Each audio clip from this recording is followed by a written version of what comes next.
At nandito na naman tayo sa ating no contact update situation 'no, na segment for ya guys. At yun nga 'no, hi sa ating mga bagong viewers, my name is Yan, returning Istambayos Copyators, thank you so much. Kung hindi niyo pa notes, meron pa tayong isa pang channel, link down below lang sa ating description box, mangyaring i-click lang yan kung gusto niyo tumambay din dun. May mga ina-upload din tayo ng mga fresh na mga video readings doon 'no. And yes, wala tayong gender dito, babae, lalaki, LGBT at tandaan ninyo kapagka nandito kayo sa segment na ito na no contact situation update, ibig sabihin real-time energies ng person ninyo ang ating kukunin. So yun nga, no, the strongest the energy, the intensity na mas mataas, yun ang ating gift. So let's get it on. Let's go, let's go. So, maraming salamat Archangel Michael, Guardian Angels of Collective. Can we get real-time energies of this person here connecting kay Collective? Is this person here, iniisip po ba si Collective? Is this person here, may feelings ba kay Collective? Can you please show me? Just take only what resonates, guys. Pick up lang yung mga mensahe na gusto mong i-claim and leave the rest behind kasi baka yun ay for other viewers naman. Okay, so let's go ahead and check these energies dito ng real-time energies ng person mo. So, meron ditong Page of Coins. This could be a coworker, colleague, kasamahan mo sa trabaho, someone here watching you obsessively. Ooh. This person here, not really sad, pero parang medyo napanghihinaan siya rito ng loob. Others, this might not be your coworker or colleague, but with the Three of Cups might be your friend. At mukhang matagal-tagal mo na rin siya rito nakakasama or kilala. Matagal mo na siguro kasamahan sa trabaho ito, no? Or baka etong person na to, no, ay someone dito na, ayan, no? Yeah, I think this person here wants you guys to be more than friends. So, yung napapick up ko rito ay hindi mo ex-lover. Pero kaya siya rito pumasok sa no contact situation. It is because siya yung pinaka kapit sa energy mo. With the Hierophant right next to the Judgment energy, this person here wants to create that drastic change dito sa inyong connection. So, kung siya ay katrabaho mo lang, gusto niya rito mas maging malalim pa, no? Kaya siguro pwedeng nakipagkaibigan siya sa'yo, no? Nung naging katrabaho mo siya, no? Nakipagkaibigan siya para mas mapalapit siya sa'yo, no? And the next thing that this person here na gustong gawin is yung mas mapalapit sa'yo para maligawan ka niya or magkaroon rito ng pag-develop ng feelings. Ngayon, kung kaibigan mo naman na ito, etong person na to wants you guys to be more than friends. See, Temperance energy, this person here, no, wants this, no? Ang tinitimpla ng Temperance energy ay ang Two of Cups. So this person here wants to change your destinies. So ayaw niya lang na maging friends kayo rito. Yun ang kanyang ultimate wish. Absolutely. And yun ang kanya rito ikinakasakit ng ulo. Nine of Swords ay energy rito na hindi mapakali, no? Hindi rito mapirme, no? So pwedeng itong person na to no ay more likely nag-iisip no bago matulog sa gabi kung ano ang kanyang gagawin dito no. Pero sa tinutumbok nito mga babes no, gusto kanya kasi hindi niya alam kung may chance. Yan no. Alam mga babes no, sometimes nakaka-turn off yung ganun, yung bagal-bagal, 'di ba? Nag-comment yung reader, 'di ba? Mas maganda 'pag may gusto sabihin na agad, you only live once, 'di ba? Minsan lang naman mabuhay sa earth, 'yan, no? Bakit gano'n ka ba miss 'yan? O nung mga bandang high school ako mga babes, no, sinabi ko talaga sa crush ko na crush ko siya. Ano, bakit crush lang naman, eh, 'di ba? Bakit aasawahin ko na ba siya? Yes, no, if you have na parang meron ka ditong feelings for a person, kailangan sabihin mo na. Tsaka dito 'no, hindi naman kayo bata 'no, tulad ng teenager or whatever 'no. So, bakit kailangan mag-antay kung puwede naman ng may gawin, 'di ba? So, parang dapat mga babes 'no, whether may chance kayong dalawa or wala, dapat i-try niya para makita niya, 'no? Para makita niya ito 'no at matingnan niya yung parang lagay 'no ng parang sitwasyon kung ikaw ba ay may posibilidad na magkagusto sa kanya o hindi. Dun niya yun malalaman, 'di ba? Kasi hindi niya puwedeng itago ito. 'di ba? Habang tinitingnan kung may gusto ka sa kanya, it's like parang alam mo 'yun, hinihintay mo na mahulog yung bunga sa puno na hindi mo alam kung kailan 'yun. 'Di ba? So, whatever the case may be, parang gano'n 'yun, 'di ba? So, dito, gustong-gusto ka niya pero hindi niya alam kung merong chance kayong dalawa 'no, and tingin ko dito hindi siya yung ex-lover mo kasi dito nga kini-crave niya yung, iyo rito na atensyon 'no, kini-crave niya rito ang iyong love. So, hindi niya pa 'yan natitikman 'no, kung gaano ka rito kasarap magmahal, 'yun, 'di ba? Pero alam niya na ikaw rito ay may potensyal na talagang, kapagka sa love talagang you always give your best, you always, show love and affection 'no. So gano'n ka niya vino-view, gano'n ka niya nakikita, especially if this is your friend 'no, na matagal na. This person here obsessively thinking about you right now, especially today, kasi nakikita ko rito 'no, na itong person na 'to 'no, ay may energy rito na mas malala today.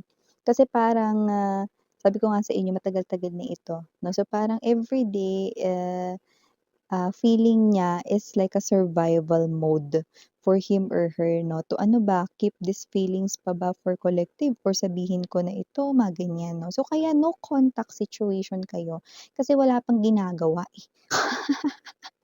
Nandun pa siya sa energy 'no, pero nakikita ko 'no that the universe ay forcing this to shift the environment of this person. Anong ibig mo dun sabihin minsan parang di ko naintindihan na ibig sabihin kaya siya mas napapaisip today kagaya ng binanggit ko kanina kasi I think this is ongoing 'no and mas malala today kasi nga matagal-tagal niya na itong nararanasan. Kumbaga, kapagka nag-ipon ka ng tubig sa timba at puno na yon, 'di ba siyempre aapaw.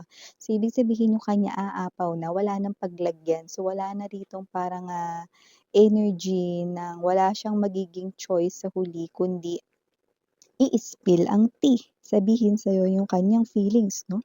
And matino siya, kasi with that Hierophant energy, Temperance, nakikita natin dito that well-guided siya ni Universe kasi itong person na 'to mga babes 'no, ay nakikita ni Universe na aalagaan ka nito. Kaya nakikita ko rito na tinutulungan rin siya ni Universe na pero kagaya ng sinabi ko sa inyo 'di ba, nasa Diyos ang awa, nasa tao ang gawa. Kahit itulak siya ni Universe dito kung hindi siya rito susunod, matigas yung ulo niya.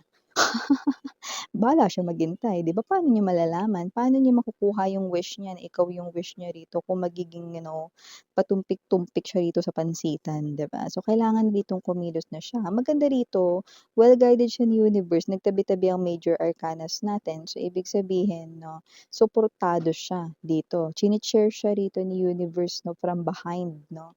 And this person here, kailangan niya itong malaman. Alam mo parang ano siya, tingin ko hindi niya sinasabi sa mga friends niya rito na may gusto siya sa'yo, 'yan 'no. Lalo na kung nasa group of circle kayo ng friends 'no, wala siyang sinasabihan kasi baka may madulas yung dila, masabi, 'di sira ang plano o kaya baka umiwas ka sa kanya maging awkward kasi hindi nga siya sure kung may feelings ka rin sa kanya or kung magkaka-chance ba kayong dalawa. So yun yung iniingatan niya rito kaya wala ring tulak ko na lang kaya. Kaya wala ring nagtutulak sa kanya rito na, "O sige na gawin mo na kasi yung best mo, sabihin mo na sa kanya." 'Yan. Sabihin mo na sa kanya na gusto mo siya, 'yan, 'di ba? So, parang bahala na, 'di ba? Kasi this person here could be afraid of losing you, of losing a friend, of losing a connection, 'di ba?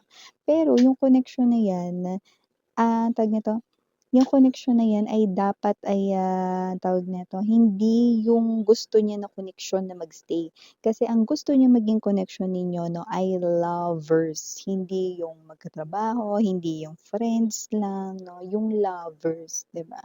So, the universe ay helping this kaya nagfo-form dito ng environmental shift kasi tinutulungan siya dito ni universe 'no, na eto na yung time, kumilos ka na, kailangan mo ng ibuka yung bibig mo at i-confess ang feelings or nararamdaman mo, yun, 'di ba?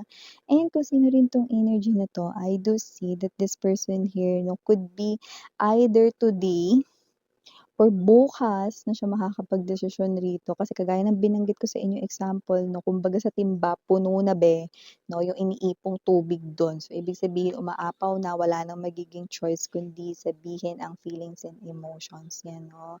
So, kung mapapansin mo lagi siya rito na parang tumitingin sa'yo na pero hindi mo lang siguro rito nahuhuli pero parang feeling mo parang may nakatingin sa'kin 'no, siya yun. Yun yung nakikita natin dito 'no. And this person here 'no, ay obsessively thinking about you. So, ito ay napi-pick up natin dito more likely halos 24/7. So, puwedeng ikaw ito na parang sometimes parang feeling mo kahit gusto mong magpahinga hindi mo magawa, because this person here 'no, ay consuming your energy just by thinking of you. Ay gano'n ba yun, Miss 'yan? Kaya pala parang kahit pagod ako feeling ko mas pagod pa ako. Gano'n nga 'yun 'no, kasi nga iniisip ka niya dahil nako-consume niya rito yung energy mo. Napi-pick up mo yung energy niya rito 'no, na sobra yung pagkabagabag. Kasi gustong-gusto ka niya pero hindi niya naman magawang dalhin o bitbitin yung sarili niya sa'yo ngayon, 'di ba? Ay gano'n pala yun, Miss 'yan, yes. Pero huwag kang mag-alala kasi nakikita ko rito na itong tulak na 'to, konting tulak na lang talaga rito, kahit itulak na lang talaga 'to ng hinliliit sa kamay, konting-konti na lang. Okay, so yun ang nakikita ko sa kanya. Initials, we have here capital letter E, capital letter G, capital letter H, capital letter M, capital letter P, and capital letter D as in dog. For small letters naman, we have N, U, L, S, C, T, A for A, maaring ito ay dalawa pero maaring hindi maging tatlo. R, and last but not the least, we have O. So, yun yung mga nakuha natin dito mga initials, letters, no, na pwede rito. At nakakita rin ako dito ng numbers, mga babes, no, someone's birth date ito, special number, favorite number. I'm seeing number 14. Just take only what resonates, no, but spiritual number 14, okay, is an energy here of this person here feels like that you are fated for each other. Okay, kaya maaaring yun din yung maging dahilan kung bakit siya rito magkakaroon ng finale na desisyon na ipursu ka sa kabila ng pagiging coward or duwag niya ngayon. Because this person with that spiritual number 14 will feel palalo na kayong dalawa ay true soulmates. Yan. So, wala siya magiging choice but to pursue and to tell you what he or she is truly feeling about you, the emotions, okay? Lahat yan lalabas sa kanyang bibig. Okay, manggagaling yan sa kanya. And I don't see that this person here will tell it to you using the social media platforms like chat, video call, hindi. No? I'm picking up that for a lot of you guys, this is personal. Like in person mo ito maririnig. No? Mismo habang kaharap mo siya at nakikita mo ang kanyang facial expression, yung pagmumukha niya. Pagmumukha habang sinasabi niya yun 'no, yung kanyang nararamdaman para sa'yo. And ikaw mga babes 'no, ang makakaramdam na ang sinasabi ng taong ito 'no, maaaring magulat ka kasi nga this is your friend and or this is your coworker or colleague ta's boom, 'di ba? Biglang sasabihin niya may nararamdaman siya sa'yo without you even knowing, without you kahit na konti or, little na hints, hindi mo yun alam, okay, or maybe you're not really paying attention, yan 'no. So, 'no, nakikita natin that, your reaction will be magugulat 'no, "Ay paano nangyari? Paano ka nagkagusto sa'kin? Ba't parang hindi ko naman ata natunugan?" Yan 'no. Kailangan talaga matunugan. So, yun nga nakikita natin dito. Okay, you do not need to do anything pero siyempre para hindi ka na lang rin siguro magulat 'pag dumating yung araw na yan 'no, just prepare yourself. Yan. So, nasa sa'yo pa rin ang desisyon anong gagawin mo diyaan. Taray, ang haba ng hair. Babae, lalaki, LGBT, eto mga mensahe para sa'yo. Thank you again, name Yuriana, Ani for the girls, Yana, Duna for the boys. Sarang hail, love and light, Hidra. Annyeong.